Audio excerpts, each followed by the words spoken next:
As the diplomatic corps scrambled to salvage the disastrous first meeting, Major Hayes slipped away from the reception, her titanium leg making a distinctive rhythm against the marble floors. In a secure basement room beneath the Geneva complex, she found General Whittaker waiting, his weathered face illuminated by holographic displays of the Vazrathi vessel. "So that's what the end looks like," Whittaker said, not turning as she entered.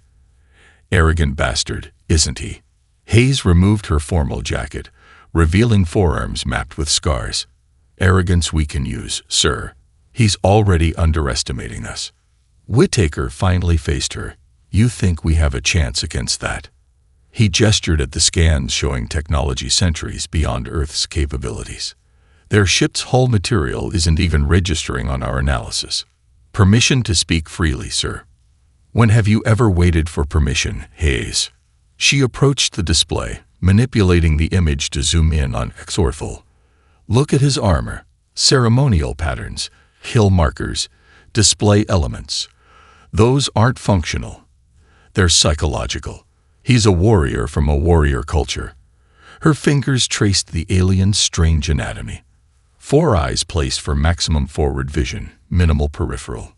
6 limbs that favor symmetrical movement patterns. Everything about their biology and technology suggests linear thinking. And humans don't fight linear, sir. We never have. Hayes pulled up classified files on her tablet. 12 conquered systems, all with conventional military structures. Space navies, standing armies, established tactics. The Vazrathi haven't faced true asymmetric warfare in their entire imperial history. Whittaker's expression remained grim. "The Security Council is drafting surrender terms as we speak. Then they're making a mistake."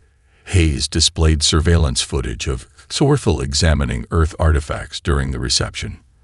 The alien had lingered longest at displays of ancient weapons, stone axes, samurai swords, indigenous bows. "He's fascinated by our primitive warfare, not dismissive of it. That's curiosity, not contempt.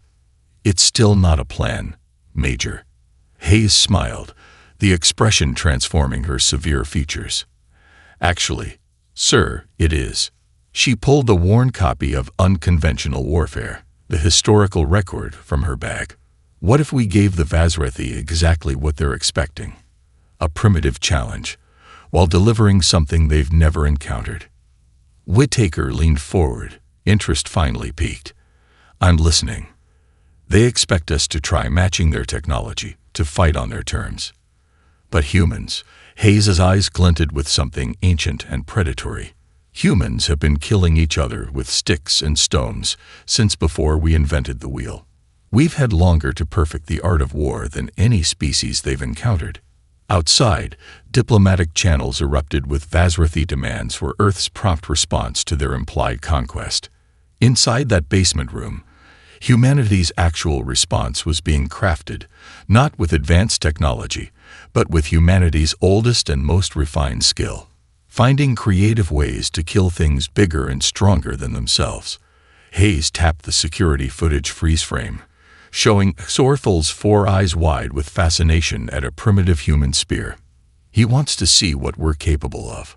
Let's show him." The Security Council chamber emptied, leaving Hayes alone with her unorthodox proposal approved and the weight of humanity's future resting uncomfortably on her shoulders.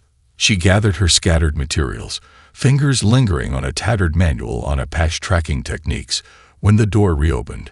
"They're really sending you."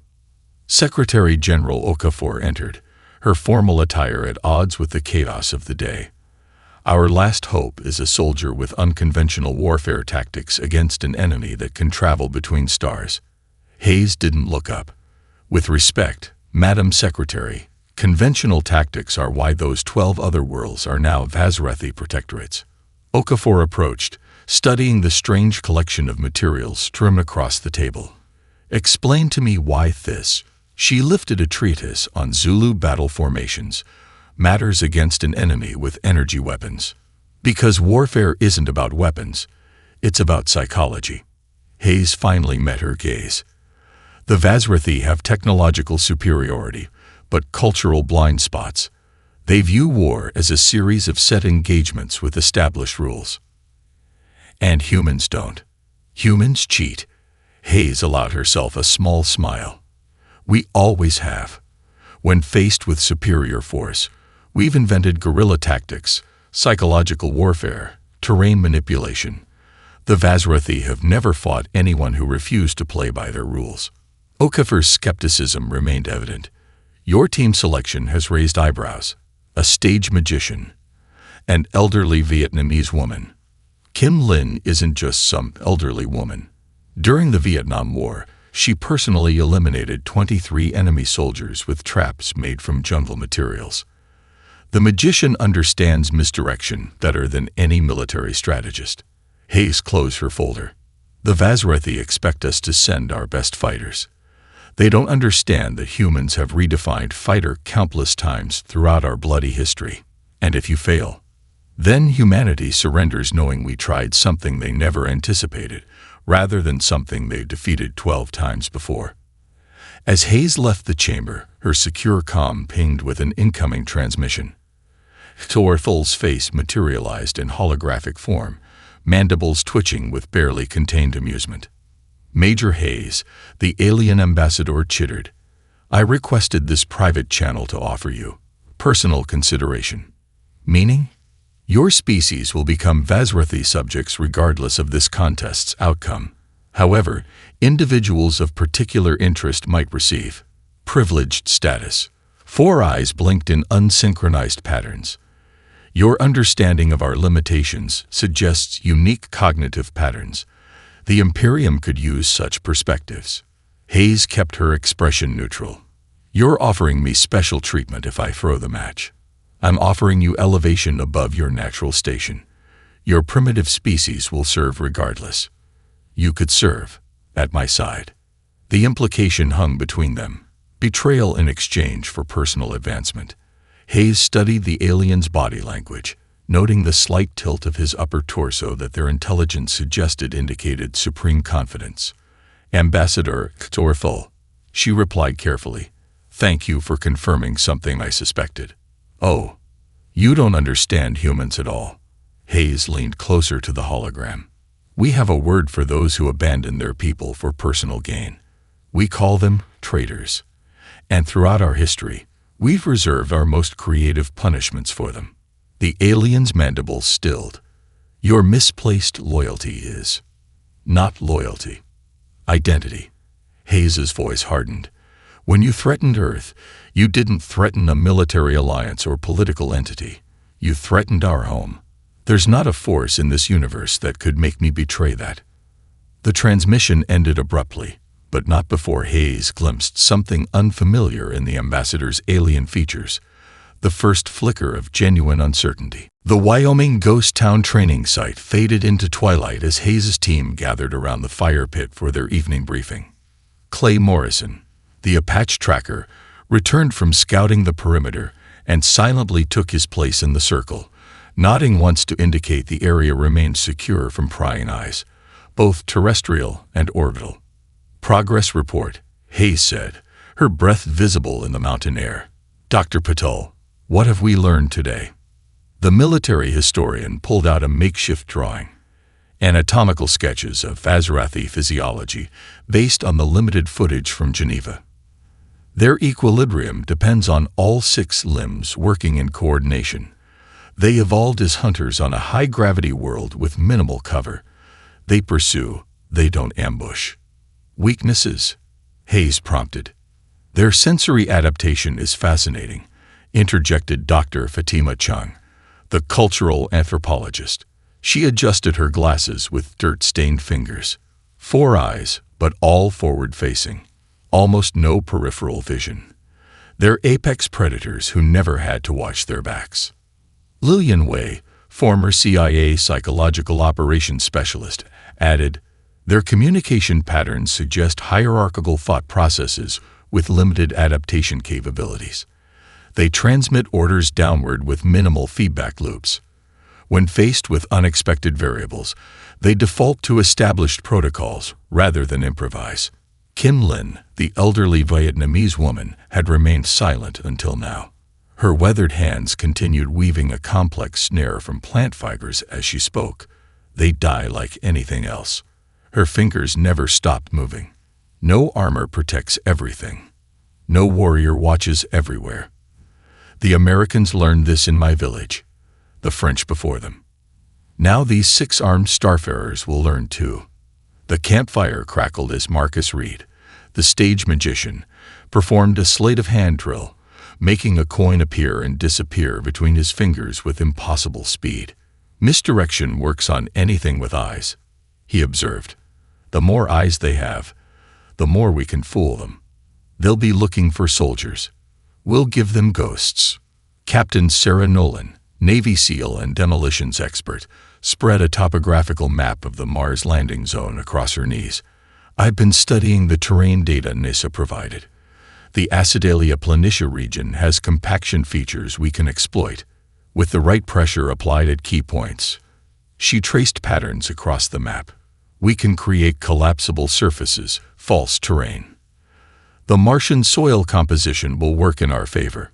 Hayes studied each of her misfit specialists, Earth's last, best hope against an interstellar empire, and saw not resignation but determination in their eyes. Outside their circle, beyond the ghost town's limits, embedded journalists and Vazrathi observation drones captured only what Hayes wanted them to see: apparent chaos, disorganization, primitive training exercises that would reassure Thorfinn of his impending victory. Tomorrow, Hayes announced, we begin Phase 2. While the world sees us practicing with sticks and rocks, we'll be memorizing every detail of Vazrathi biology, psychology, and cultural blind spots. She nodded to Lai Chen, the team's xenolinguistics expert. What have you deciphered from their communications? Lai hesitated. It's preliminary, but their language contains no conceptual framework for defeat. Their military terminology lacks words for retreat, surrender, or even tactical withdrawal. They literally cannot conceptualize losing. Perfect. Hayes allowed herself a rare smile. Then they won't see it coming until it's already happened. As the team dispersed to their assigned evening tasks, Hayes pulled Dr. Patel aside. The Vazrathi sensors are picking up exactly what we want them to, correct? Patel nodded. The decoy heat signatures, radio chatter, and activity patterns all suggest conventional military preparation, exactly what they expect. Meanwhile, he gestured to Kim Lin, now teaching Navy SEALs how to fashion nearly invisible tripwires from natural materials that would register as background noise on alien scanners. Good. Hayes looked up at the night sky, where somewhere beyond the stars, the Vazrathi watched and waited, confident in their assessment of human capabilities. The first rule of war is to know your enemy. Their second mistake was letting us see them before they understood us. And their first mistake? Patel asked. Coming here at all. The Martian sunset cast long shadows across the rust-colored landscape as Commander Krazel, Thorfill's second-in-command, conducted a final security sweep of the Vazrathi compound. His mandibles clicked with irritation as he reviewed the sensor readings showing the human encampment still registering full occupancy. No movement for 3 hours, he reported to Exorfil. They appear to be sleeping. During preparation for combat, Exorfil's inner eyelids flickered in what the Vazrathi equivalent of disbelief. Scan deeper. Krazel adjusted the sensitivity of their biomonitors. Thermal signatures consistent with human body temperature. Respiration patterns within normal resting parameters. He hesitated. Perhaps they are conserving energy, or demonstrating their indifference to our challenge. Thorfinn paced the command center, his ceremonial armor clanking with each step. The female commander, Hayes, she bears watching. Her body language does not match that of the frightened diplomats. Outside, the Martian wind picked up, swirling dust across the barren plains between the two compounds. Visibility dropped rapidly as the storm intensified, conveniently obscuring the sophisticated sensor array the Vazrathi had deployed around their perimeter. Within the human compound, only the heating pads remained, carefully programmed by Captain Sarah Noland, to mimic human biological signatures. The real team had departed hours earlier, using the minutes-long communications blackout during landing to disappear into pre-surveyed positions across the Martian landscape. Hayes crawled through a narrow crevice 2 kilometers from the Vazrathi base, her exosuit's adaptive camouflage rendering her nearly invisible against the red rock. The thin Martian atmosphere carried sound poorly, but her enhanced audio pickups detected snippets of Vazrathi communications, confusion about human tactics already setting in. Status check. She subvocalized into her comm unit, the signal bouncing through a relay system designed by Dr. Paddle to appear as natural radiation emissions to Vazrathi scanners. Team Alpha in position. Marcus Reed's voice came through. The magician now positioned with 3 Special Forces operators in a natural formation of rocks overlooking the primary approach to the Vazrathi compound. Illusion packages deployed and awaiting activation. Team Better ready. Kim Lin's calm voice betrayed no sign that the 78-year-old was currently suspended in a harness system against a cliff face, laying nearly invisible filament traps across likely patrol routes. The first welcome gifts are prepared. Clay Morrison didn't speak but sent a simple click code indicating he had successfully integrated himself into the very soil of Mars, buried except for a breathing apparatus and observation lens, directly beneath the path Vazrathi scouts would likely take during their first patrol. Lai Chen reported from her position inside a narrow lava tube. Intercepts indicate they're deploying drones at first light. They expect us to be establishing defensive positions or preparing for frontal assault. And we'll give them neither, Hayes replied. She reached into a pouch on her exosuit and removed a small metallic object, Earth's oldest weapon. A simple hand axe design dating back 2 million years, now crafted from advanced composites undetectable by Vazrathi sensors. We're not here to fight their war. We're here to teach them ours. Dawn approached as Hayes completed her final preparations. The specially designed contact lenses she wore allowed her to see the nearly invisible network her team had already established. Trip lines, pressure sensors, false terrain markers, and psychological warfare elements placed at strategic locations. To Vazrathi eyes, the Martian landscape remained empty and unthreatening. To human eyes trained in the art of ancient warfare, it had become a lethal canvas. All teams maintain position and communication blackout unless emergency protocols are triggered, Hayes instructed. Remember, we're not here to win their game. We're here to change the rules. As the first light of the distant sun crept over the Martian horizon, Sorthel emerged from his compound, resplendent in battle regalia, and declared the war games officially begun.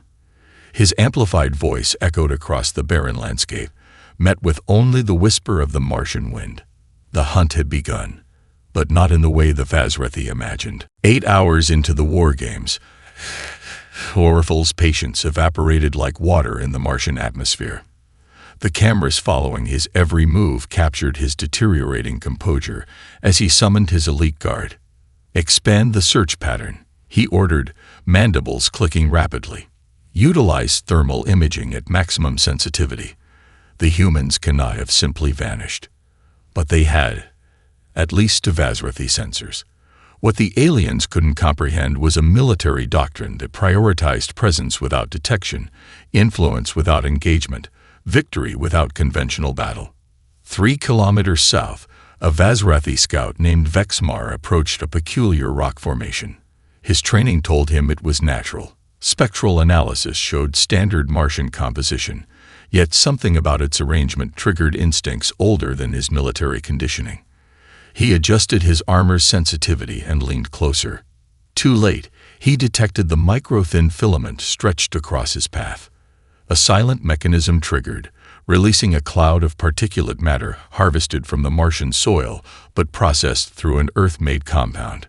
The particles adhered to his respiratory filters, causing no damage but altering their functionality. His next breath pulled the compound deeper into his suit. The effect was nearly instantaneous, his visual input skewed, colors shifting and perspectives warping. The hallucinogen, derived from Earth fungi but modified by Dr. Chang, specifically for Vazrathi biology, didn't incapacitate him. It did something far more devastating. It made him unreliable.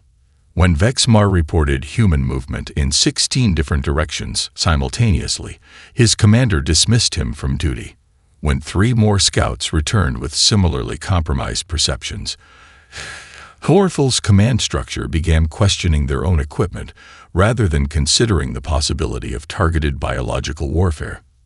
At the main Vazrathi encampment, Commander Krazel studied their tactical display with mounting frustration. The humans possess no technology capable of evading our sensors, he insisted. Therefore, they must be using the environment itself as concealment. Impossible. Horthel dismissed. Their primitive understanding of Martian geology cooled. His statement cut short as every light in the command center simultaneously dimmed for precisely 3 seconds before returning to normal. A malfunction, a power fluctuation, or a message. On Earth, billions watched the live feed from both Vazrathi cameras and Earth's observation satellites. What they saw confused them. The apparent inaction of Hayes' team contrasted sharply with the increasingly erratic movements of Vazrathi forces.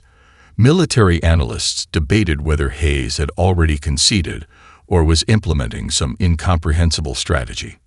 Deep beneath the Martian surface, Lisa Nakamura, the team's geological warfare specialist, removed her hand from the makeshift seismic transponder.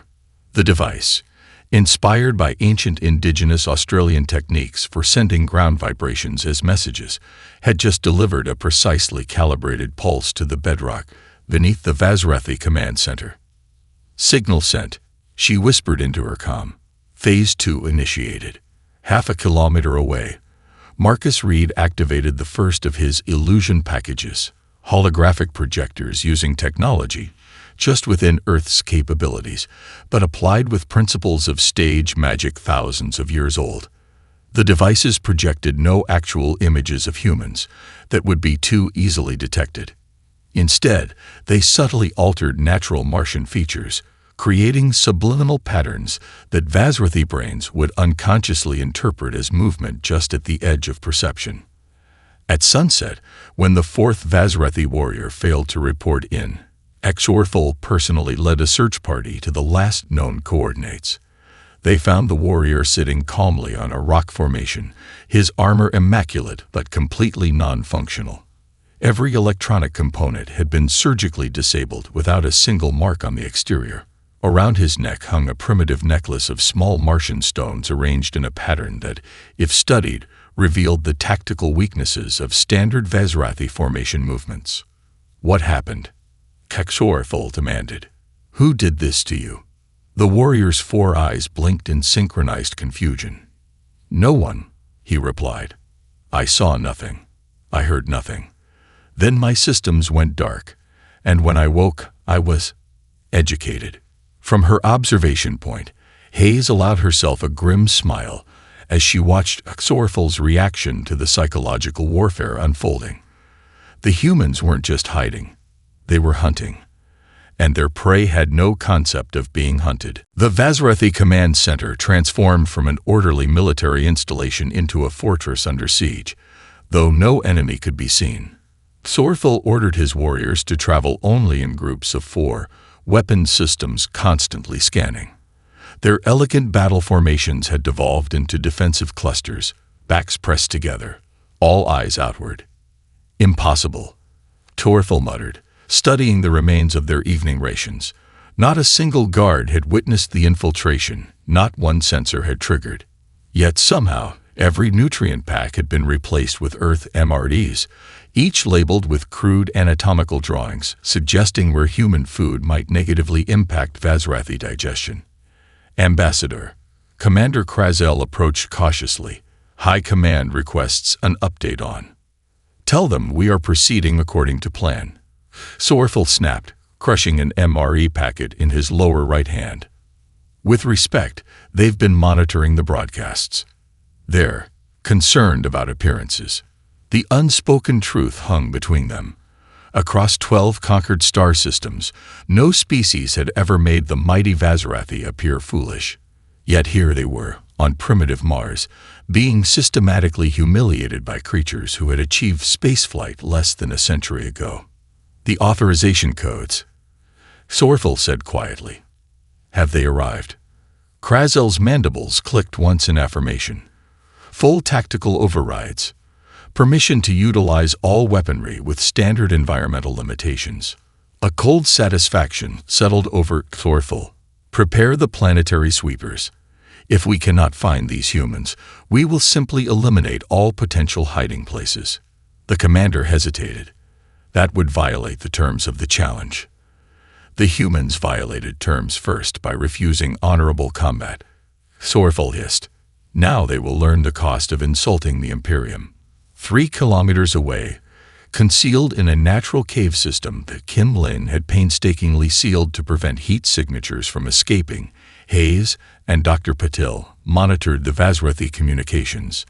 Their xenolinguistics software, programmed by Lichen, translated in real time.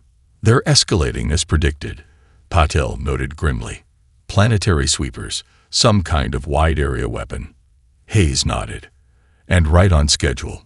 Defensive pride followed by wounded pride, culminating in rage. She tapped her comm unit. All teams confirm positions for Phase 3.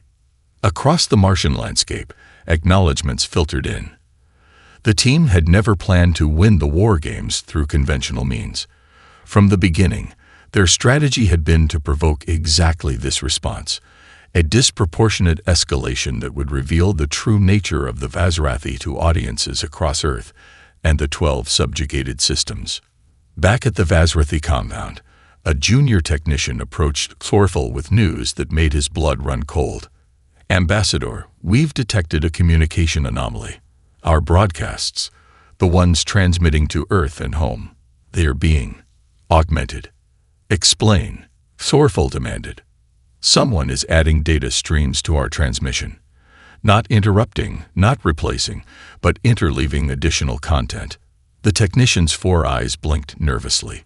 They're broadcasting every violation of the challenge terms we're planning to commit, before we commit them. Sorfel stormed to the communications array, pushing aside subordinates. Sure enough, their secure channel now contained microscopic data packages embedded between their own transmissions. Packages containing the Vazrathi battle plans, weapon specifications, and most damning of all, Sorfel's private communications with High Command authorizing the violation of the very rules he had established. Somewhere out in the Martian wasteland, Hayes watched through high-powered optics as Sorfel emerged from his compound, rage radiating from every movement of his 6 limbs. Enough gamies, his amplified voice thundered across the landscape. Hayes thumbed her comm unit. And that's our cue. Operation Wounded Pride is now active. Across 12 conquered worlds and throughout Earth, audiences leaned closer to their screens, not realizing they were witnessing not just a contest, but a carefully orchestrated revelation of who the Vazrathi truly were beneath their veneer of honor and civilization. The Martian canyon, known as the Narrows, had been meticulously prepared over the previous 3 days, though no Vazrathi sensors had detected the alterations. As Sorfel led his remaining warriors into the winding passage, their advanced technology finally detected what appeared to be multiple human heat signatures ahead. There. Sorfel hissed triumphantly, activating his illegal planet cracker pistol. The weapon hummed with energy that could shatter the Martian crust itself. The primitive mammals have made a tactical error. What the Vazrathi commander couldn't know was that the error had been carefully orchestrated. The heat signatures were generated by simple chemical reactions, technology dating back to Earth's World War II, modified by Dr. Chang to produce thermal patterns that would read as human to Vazrathi sensors. Encirclement formation, Sorfel commanded. No survivors. The Imperium must make an example.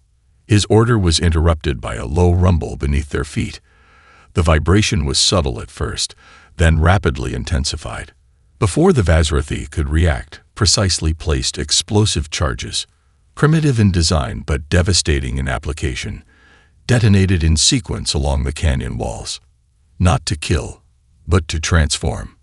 Lisa Nakamura had spent her career studying how ancient armies had used terrain as a weapon. The Spartans at Thermopylae, the Vietnamese at Dien Bien Phu, the Afghans against everyone. Now, on Mars, she applied those lessons on a planetary scale. The canyon floor dropped beneath the Vazrathi, not collapsing entirely, but shifting just enough to throw their coordinated movements into chaos. Simultaneously, portions of the canyon walls released curtains of fine red dust, not harmful but completely opaque to Vazrathi visual spectrum. Torfol fired blindly, his planet cracker pistol carving molten gashes into the Martian terrain. The cameras still faithfully broadcasting caught every moment of his panicked reaction. The composed ambassador now revealing the brutality beneath his diplomatic veneer. Through the chaos, a voice called down from above. Major Hayes stood atop the canyon rim, the rising Martian sun at her back, casting her shadow across the struggling Vazrathi forces. "You're fighting the wrong enemy, Ambassador," she called. "Your real adversary isn't us. It's your assumptions." Thorthul aimed his weapon upward, but before he could fire, a peculiar sound filled the canyon. Human laughter. Not from Hayes, but from dozens of small audio devices strategically placed throughout the terrain. The sound disoriented the Vazrathi, whose evolutionary psychology had no context for laughter during combat. "What trickery is this?" Thorthul demanded, his composure fully shattered. "Not trickery. History." Hayes gestured to the canyon around them. This battlefield was designed with principles from 1,000 human wars. Each trap represents a lesson our species learned through millennia of killing each other. As she spoke, Kim Lin activated the final layer of preparations. The canyon floor beneath Exorthul, already destabilized, gave way completely. But rather than falling to his death, he dropped into a carefully constructed pit. The walls were smooth, unclimbable even with 6 limbs, and just deep enough to trap without injuring. From his new position, Thorthul could still see the broadcast drones capturing his humiliation. He could still hear Hayes as she continued her impromptu lesson. "Humans didn't become dangerous because we're strong," she explained, her voice carrying to billions across 2 worlds. "We became dangerous because we've spent our entire existence learning how to defeat stronger enemies." Clay Morrison appeared silently beside Hayes, covered in Martian dust after days of moving invisibly through the terrain. He handed her a simple object, a replica of a Stone Age spear point, crafted from Martian materials. "Your civilization conquered 12 worlds through superior technology," Hayes continued, holding up the primitive weapon. "We survived on Earth despite being slower, weaker, and more fragile than almost every predator we encountered." Below, Sorthul's planet cracker pistol suddenly powered down. Marcus Reed had finally completed his circuit of precisely placed disruptors, technology just within Earth's capabilities, but implemented with a stage magician's misdirection. "That," Hayes concluded, "is the lesson we came here to teach you." 6 months after the Mars encounter, Major Hayes stood on the observation deck of the International Space Station, watching the approach of the new Vazrathi vessel. Unlike Exorthul's intimidating battlecruiser, this ship was smaller, with smooth lines that suggested diplomacy rather than dominance. "Nervous?" General Whittaker asked, joining her at the viewport. Hayes shook her head. "Curious. Their diplomatic communiques have been different." "Different how?" "More questions, fewer statements. They're learning." The aftermath of the Mars challenge had rippled across Earth and beyond in unexpected ways. Hayes' team had returned as reluctant celebrities, though most declined public appearances. Kim Lin had returned to her quiet life in Vietnam, though rumors suggested Vazrathi representatives had visited her village to study her trap-making techniques. Marcus Reed had been recruited by multiple intelligence agencies, but chose instead to tour elementary schools, teaching children about misdirection and perception, skills he insisted would be vital in humanity's galactic future. The space station's docking alert chimed, indicating the Vazrathi shuttle's imminent arrival. "Remember," Whittaker cautioned, Despite everything, they're still an interstellar empire with technology centuries beyond ours. This could be an elaborate revenge play. Hayes smiled slightly. If they wanted revenge, they wouldn't send their new prime diplomat. The airlock cycled, and Ambassador Carethel entered the observation deck. Unlike Exorthal's intimidating height and aggressive stance, Carethel moved with deliberate humility. Her ceremonial garments bore none of the conquest markers of her predecessor, instead displaying symbols that intelligence suggested represented scholarship and cultural exchange. Most striking was the physical difference. Where Exorthal had modified his body to emphasize warrior traits, Carethel's form represented a different Vazrathi ideal. 2 of her 6 limbs had been specially adapted for complex, delicate manipulation rather than combat. Major Hayes, Carethel spoke, her translator rendering her clicks and chirps into clear English with a lilting accent. I come bearing the formal recognition of Earth as a sovereign system, exempt from Imperium expansion. She performed the elaborate 6-armed prostration that no human had witnessed before Mars, then straightened. But I also come with questions. Questions. The recording of Exorthal's education has transformed military doctrine throughout our 12 systems. Our academies now study human history alongside our own. Her 4 eyes blinked in sequence, a gesture Hayes now recognized as indicating deep thought. But we struggle to understand how a species that developed such effective killing techniques also developed cooperation on a planetary scale. Hayes hadn't expected philosophical inquiry. We learned the hard way, she replied. That conquest without cooperation ultimately fails. Carethel extended her primary limbs, presenting the crystalline data core. This contains technological specifications for defensive systems only. Planetary shields, early warning networks, medical applications. We offer these freely, along with a proposal. What kind of proposal? Whitaker asked suspiciously. A mutual defense pact.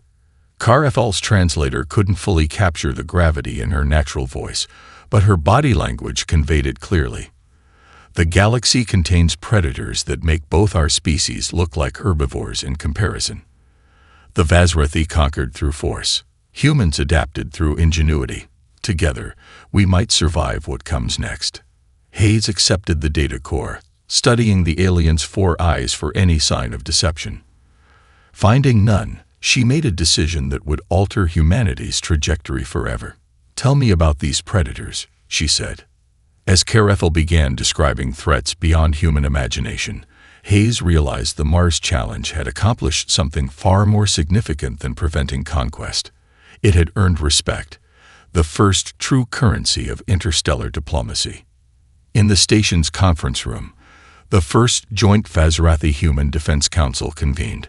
Representatives from Earth's military powers sat alongside alien strategists who, months earlier, had planned Earth's subjugation. Now they exchanged perspectives with wary respect, each bringing different evolutionary approaches to the same problem. Survival. Hayes observed the historic meeting with quiet satisfaction. Humanity's first steps into the galactic community hadn't come through technological achievement, but through demonstration of their oldest, most refined skill, adapting to overcome superior threats. The lesson of Mars would ensure that whatever came next, humanity would face it not as conquered, but as equals.